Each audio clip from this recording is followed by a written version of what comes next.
Famous Edmontonians. Play along, Arash. Who should walk out? First off, you've seen this on social media, right? When Morgan Wallen's walking out, it's actually a solid play. Nice flex. Who would you think? In Toronto, not only did he have Jose Bautista come out with him, he rocked a Roy Halladay throwback Jays jersey. Oh yeah, in the ballpark. Like, that's very good. Who do you think the front runner is? McDavid and Draisaitl? I think so. If Morgan Wallen came to Truro, who would be coming out with him? 5 for 5, Brett Lauther. Barney. I said yesterday I'm not talking about Brett all week.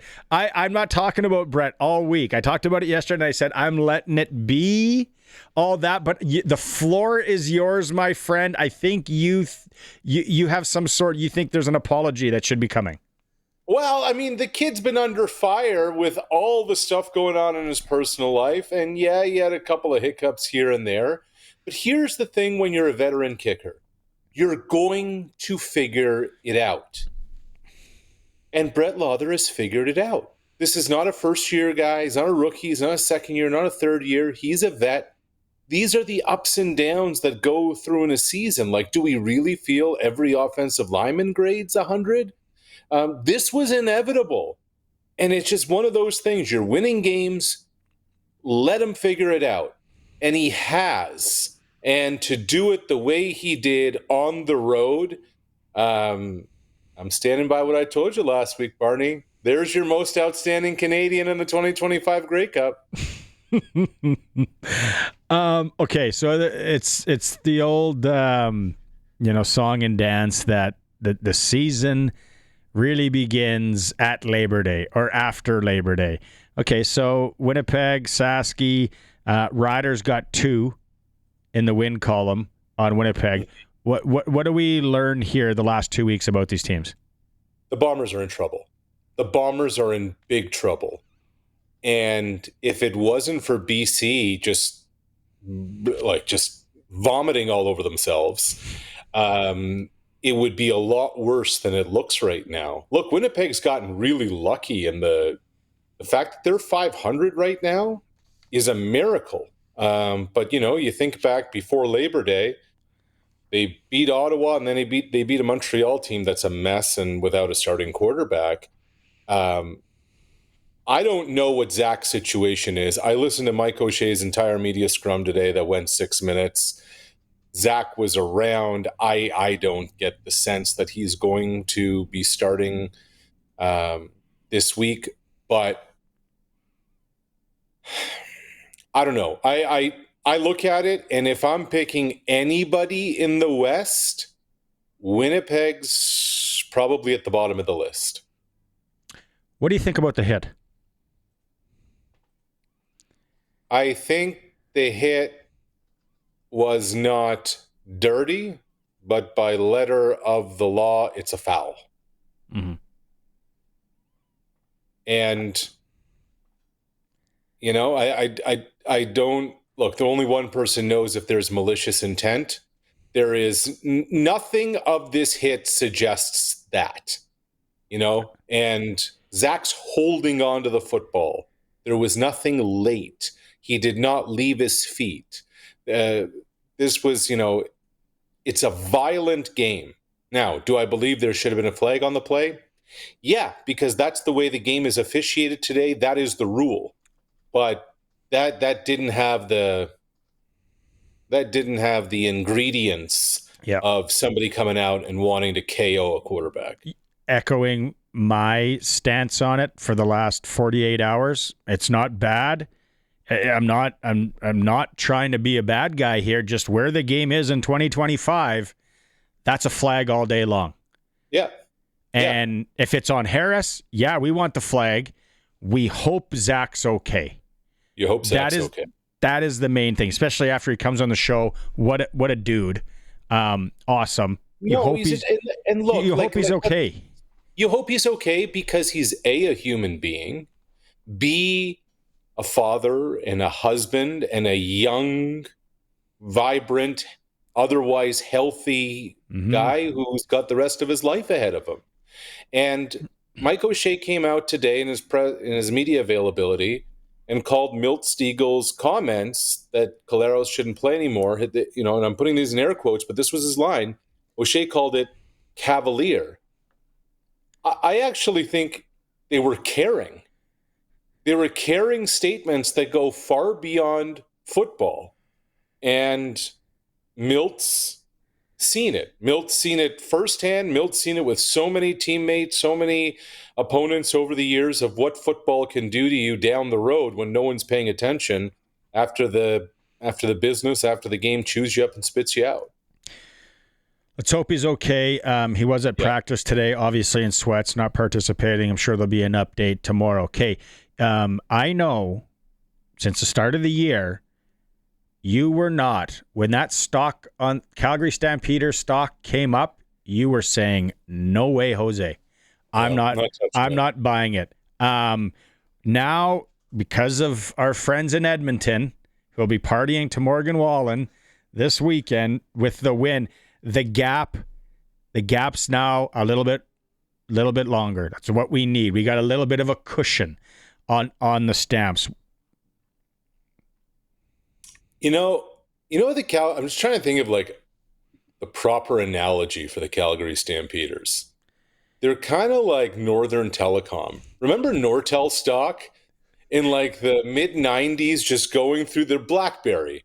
They're just like, everybody had it. You got BBM going, but it's just the blue brick. And then like I love BlackBerry, by the way. I still have, I have like 4 or 5 of them, and I pull them up and I look at old text messages. And my kids are like, who's that from with hearts on it? Don't worry about it. Keyboard. Yeah, the keyboard. You didn't even have to look at it. That's the Calgary Stampeders. They're the pearl. They're the torch, they're the bold, they're the blue brick. They were yesterday's news. They had a moment, but they have no staying power. And look, there's still a third of the season to go. And you got Rankin out there. You got Justin Rankin rushing for 204 yards? Averaging better than 12 yards a carry? Look, the Stamps are 8-4 right now. I think if they go 2-6 to end the season, that's a win for them. If you held on to any of the stock and you're expecting a rebound, don't. It's Nortel, it's BlackBerry. The iPhone is coming. The iPhone is up the street in Edmonton. The Elks are for real. I have no idea how Cody Fajardo continues to do it, but the Stamps are not. They're being exposed on defense finally. When we talked to Lapo a couple of weeks ago, you talk to people around the league, Barney, and you say, how is Bob Slowick's defense doing this? They don't show you anything. It's very vanilla. I just think at this stage of the season, people have figured them out, and I'm not buying them. I'm not buying them at all. BlackBerry stock opened the day at $5.32. It's now at $5.18. So yeah, they're still dropping. We are gonna hear from 403 text messages here coming in and all that. I love it. Jeffrey's gonna pop in on the text line too. He's a staunch Stamps supporter. I'm not gonna go as far as you. I still think there's something there. The odds makers, where I looked actually today, Arash, still have them as the Grey Cup favorites, believe it or not. Calgary. Yeah. Wow. I guess because of their head-to-head with Sask. Yeah. But at this stage of things, the Riders have put themselves in a really good position for the bye. For sure. And hosting the West Final at home in November in the elements, huge. If you would have said this to me, if you would have asked me, and I wasn't able to look over on either of the screens here and check it out, if you're going to say who's got the better record, Edmonton or BC, I would have said BC, and I probably would have went with 4 and 8. Edmonton and BC actually have the same darn record. They're both 5-7, and Winnipeg 6-6. Like, it is not out of the realm of possibility here, Barney, whatsoever, for the Elks to overtake BC and Winnipeg for the third spot in the West. Mm-hmm. And you wonder where the Elks would be if they had started Cody Fajardo week 1 or 2 or 3 or 4, but it's a first-year coach. It was going to take a little bit of time. It's happened faster than I thought. I don't know what to make of BC, man. To me, they're so talented. They have a really good quarterback. They have skilled guys. They have double-digit leads in the final minutes, and they can't finish. Now, can that be rectified? Sure. Is there still another, there's still a lot of runway this season. But it's bizarre. It's bizarre how they've really pissed it away. Wouldn't surprise me. Wouldn't surprise me if the Lions can rebound just because the talent's there. But man, they can't seem to get out of their own way in the final few minutes of regulation. I call the Lions two-faced. They're like the Seinfeld episode, the Festivus episode, where the one lady, she's two-faced. That's how I describe the Lions. Okay, we love our tackle football. The university game right now with the Regina Rams, 3-0, 6th-ranked team in the country. Love it. But NFL season starts last week, Thursday. We get Thursday, we get Friday. They own Sunday. And then, not to be Chris Collinsworth foaming at the mouth, I'm keeping my pants on here, but what a Sunday nighter, and all the records that come with that comeback and what Buffalo did. Keep in mind, one Barney Shinkaruk took the Bills on the money line. If it was a paper ticket, I would have ripped it up. You would have, huh? Mm-hmm. I think, Barney, about the sequence of events that had to happen for Buffalo to win that game in the fourth quarter. Right? You're down 30-15. The Bills' offense had done nothing. So let's go through the sequence of events. First, it was a deflected pass for a touchdown. Then Derrick Henry, who's as reliable as they get, he fumbles. Then Jair Alexander needlessly tripped and tackled Keon Coleman on the way to the end zone. If he didn't do that, Baltimore would have had time. Yeah. But still, the Bills, without a timeout, needed to get their field goal operation on the field with a geriatric kicker who hadn't even been there for 72 hours, and they'd never even practiced it. And the entire unit had to come on the field, get the whole thing down. The operation succeeded, and they kick it through. And Matt Prater, for he is a jolly good fellow, 30-15 turned into deuce, and then advantage Buffalo, win Buffalo. It was awesome. It was fun, and it honestly, man, it made no sense. And I think that's why it was as enjoyable as it was. Who had the better weekend? Calling yesterday at 11 p.m. Eastern, the end of the weekend. Prater or J.J. McCarthy? I'm going to go off the board. Micah Parsons. I thought you were going to go. What is it? Danny Dimes or whatever they call him. Oh, Daniel Jones. Yeah, he had a pretty good one too. But does it really count when you play the Miami Dolphins? Right? Like, the NFL right now feels like 31 plus 1. Parsons was awesome. Parsons was everywhere. Parsons is a game changer. Parsons immediately puts Green Bay into Super Bowl contention. McCarthy, what he did in the fourth quarter was incredible. Oh. But,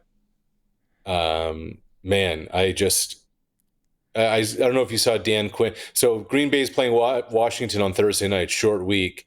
Somebody asked Dan Quinn, the Commanders coach, what are your thoughts on how to deal with Micah Parsons? He said, I just wouldn't play him if I'm the Packers. That's what I would. So that's what they're hoping for at this stage of things. Blue Jays open a 3-game series with the Astros tonight, and they avoid 2 of Houston's starting pitchers. Man, yeah, it's a roller coaster ride. That Yankee series was going into this one with Houston. Where are the Jays? Thoughts on the Jays? They only got a 2-gamer. Yeah, they're up a couple of games, and they have their horses going. Gosman and Barrios get this thing started. But, Barney, today, the Jays putting Bo Bichette on the 10-game injured list with what they're calling a sprained knee. Now, it was a pretty violent slide into home plate. I think it was Saturday in the Bronx, just before the rain delay. Bo ended up finishing the game, but then didn't play Sunday. They had the off day yesterday. The fact that he's going on the injured list now in the second week of September in a pennant race, whew. So this is huge. Look, Bichette's been their most productive offensive threat. He has been their best hitter. Not Vlad, not Springer. Addison Barger's cooled off in the second half of the season. Bichette has been the engine. So to me, yes, the Jays pitching is huge and it's critical, and the bullpen's a disaster, but their starters have been fine. If you don't have 11 in the mix, that changes the complexion of your lineup entirely for the Blue Jays, and that's going to be intriguing to watch. Nervous times for all hardcore Blue Jay fans that I know. Yeah. Really, really nervous times. All right, buddy. Thursday. That Thursday nighter's a gooder. We'll talk more about that on Thursday. We'll catch up then. By the way, all hail Brett Lauther. Hey, send him a Western pizza tonight. When you have a little kid, you don't want to cook. Call up Really Spiro. should. Paul's right we on. Really should. Talk to you Thursday, bud. See you, bud.